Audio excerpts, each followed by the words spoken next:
Hi, my name is Drew Locher. Welcome to our series, Value Stream Mapping Tips and Tricks, Episode 4.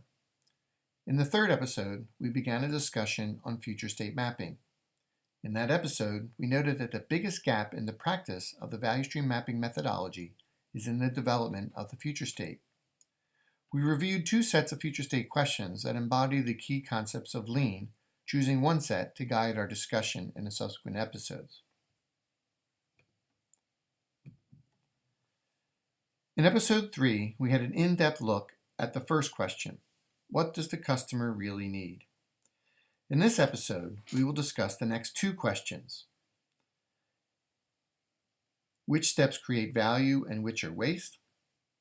And how can we flow work with fewer interruptions? We will cover the remaining questions in Episode 5. Which steps create value and which are waste? This question will trigger the mapping team to really begin to challenge the current state.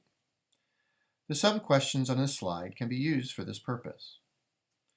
With a clear understanding of the customer needs that results from the first question, the team seeks to identify key steps in the value stream that can be done differently or even eliminated because they do not add value. In many information and service value streams, process steps may represent decision-making activities. Perhaps decisions are made too early or too late in the value stream. This may be creating waste. As another example, before we begin reordering or eliminating entire process steps, a discussion around why things are the way they are today might be helpful.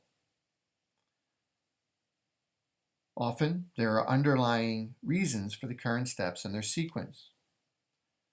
This may involve assumptions of who or what department can perform them, perhaps due to assumptions of the skills or knowledge required to perform them. For many information and service value streams, there is often some belief that particular steps provide some form of control. For example, there may be a number of approval type steps, perhaps an excessive number.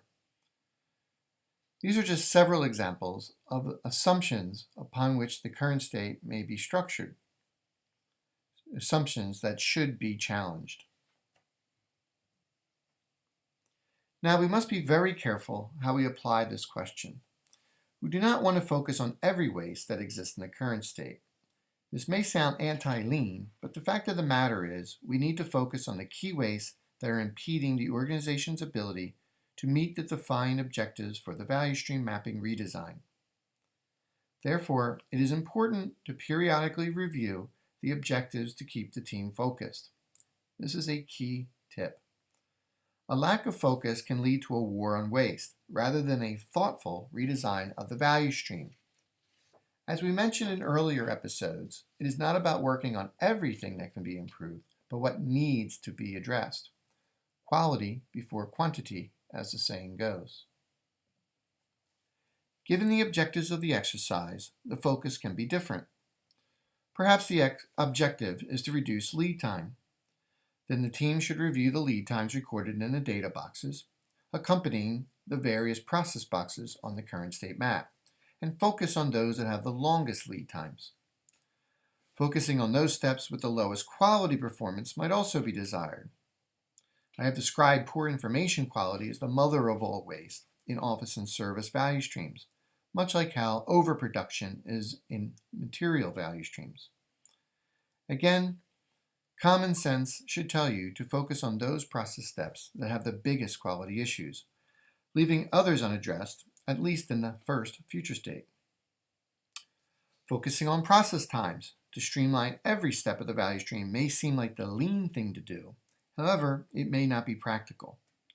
It is suggested to focus on those steps that are a constraint or impeding flow, perhaps as evidenced by large queues forming in front of those steps. It is at these points of the value stream that efforts to reduce process times can provide significant benefit, and therefore should be the focus of the discussion. As you can hear, the key is focus. Once the key wastes have been addressed, the discussion turns to the next future state. Question. The next question is, how can we flow work with fewer interruptions? There are several options to improve flow available to us, which we will review next. One option is to combine steps. In the left figure on this slide, we see 3 separate steps performed by 3 different people or departments with handoffs and the potential for cues between them. The figure on the right implies that the 3 steps have been combined and performed by a single person. This eliminates the handoffs as well as the potential for cues to form. Now, consideration to the demand rate must be given to determine how much capacity, how many people will be needed to keep up with demand. Do not assume that it will need 3 people, just because that is how many people perform the work in the current state. There is often the benefit of reduced process times when steps are combined. For example, people do not have to acclimate themselves to the work after each handoff. A potential obstacle to this approach is that the result of combining steps will be the need for people to possess an unreasonable amount of knowledge and skill to perform them. Now, do not be too quick to come to this conclusion. To recall, we are not expecting to implement all the changes envisioned for the future state in the next week or weeks. I often ask if we can envision, with a 70% chance for success, to provide the required training and development to those expected to perform the combined steps in a reasonable time frame, say 3 months or 3 to 6 months. If the answer is yes, then we should incorporate the concept in the future state design. Another option for flow is a single team, single process concept. This is depicted in the figure on the right. If the resources are equipment, then the different machines will be co-located to form a cell. The equipment would be dedicated to a particular product family and cell, and product will be moved directly to the next machine in the sequence. If the resources are people, different people are still performing the different steps, but they are co-located. They sit together as a single team. Again, they would typically be dedicated team members. For many people, it is the dedication of resources that tends to be an obstacle to this approach. However, the benefits may outweigh the investment in additional equipment or even people. Queues of work and lead times can be drastically reduced, but only if the process steps have been balanced with each other, as well as to the expected demand rate defined in the first future state question. It is not sufficient to simply co-locate, but to also be sure that the processes are balanced. Otherwise, queues of work can still arise. Yet another option to flow is shown in this graphic. Sometimes it is possible to perform particular steps in parallel with other steps. This is a concept of flow because it results in a reduction in lead time. Now, not all work lends itself to this approach. Further, the management of the value stream may become more complicated.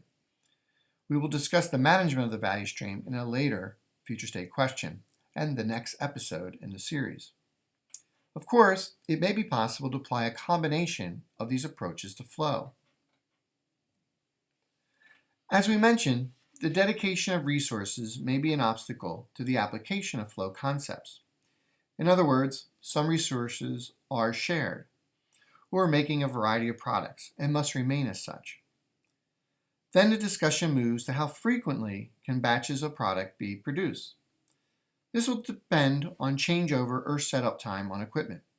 It may be possible to reduce changeover time with the application of lean concepts, which will provide greater flexibility and improve flow.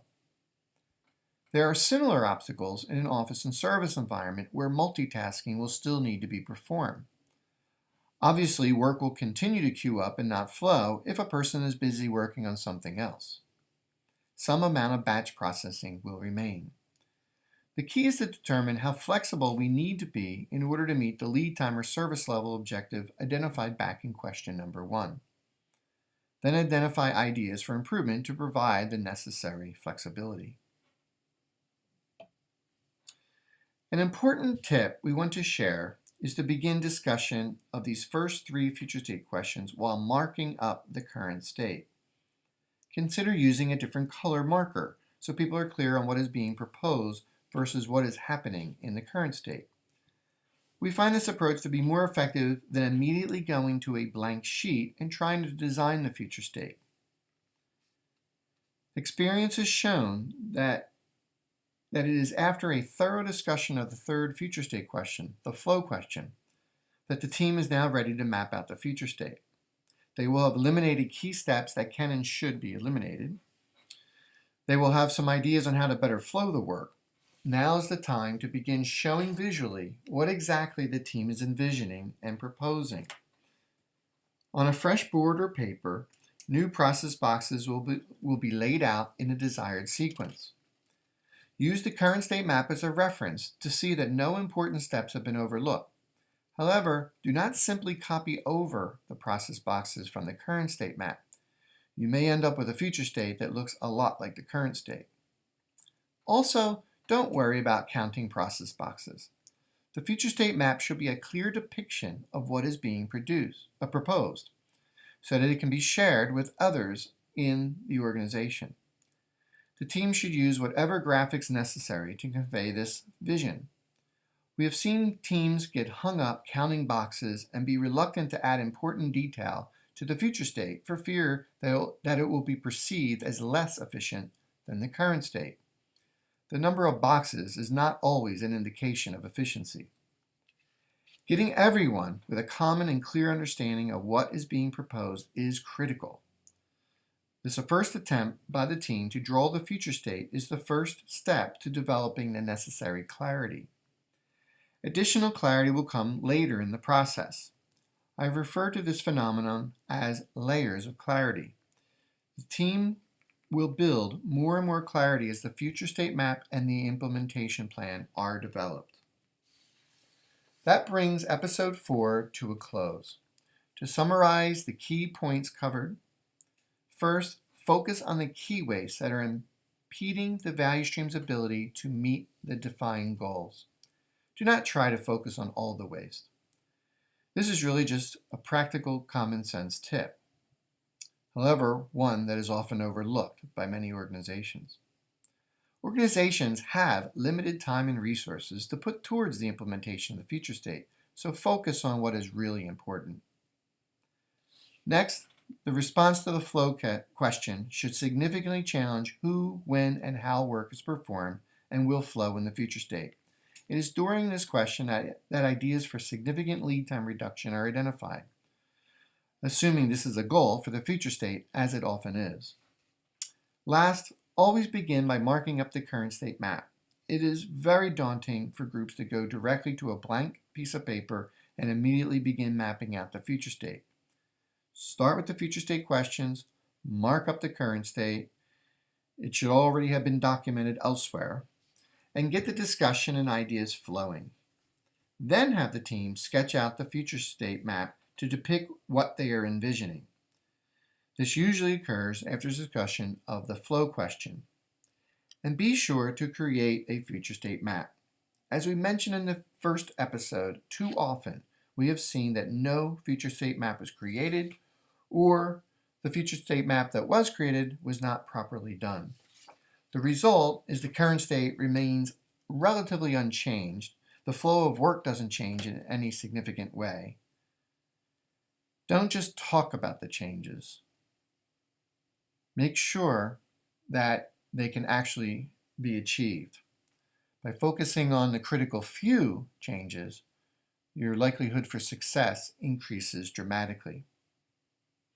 I hope that you found the information provided useful and that you will join us for episode 5 of the series.